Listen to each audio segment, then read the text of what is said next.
మన దేశంలో 1 litre water బాటిల్ని 20 రూపాయలకు అమ్మినా ఎవరు మాట్లాడరు.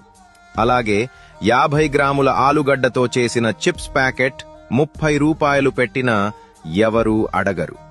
1 కిలో టమాటాలతో చేసిన సాస్ బాటిల్ 100 రూపాయలు పెట్టినా కూడా ఎవరూ అడగరు. డాక్టర్స్ ని ఒక్కసారి కలవడానికి 500 రూపాయల ఎంట్రీ ఫీజు పెట్టినా ఎవరూ అడగరు.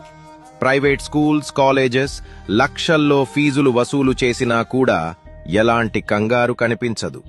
కానీ కూరగాయల రేట్లు కాస్త పెరిగితే మాత్రం వెంటనే అందరూ అరుస్తారు. ఇవి ఎలా కొనాలి, ఎలా బ్రతకాలి అంటూ టీవీలో రోజంతా న్యూస్ వేస్తారు. కానీ ఒక బిజినెస్ మ్యాన్ ఇల్లీగల్ గా ఎంత లాభం వేసుకున్నా, ఎన్ని కడుపులు కొట్టినా ఎవరూ పట్టించుకోరు. అంటే రైతు తప్ప ఈ దేశంలో ఎవరైనా ఎంతైనా సంపాదించుకోవచ్చు అన్నమాట. రైతుల కష్టం, వారి శ్రమ మీకు నిజంగా విలువైతే ఈ వీడియోని తప్పకుండా ఒకసారి షేర్ చెయ్యండి.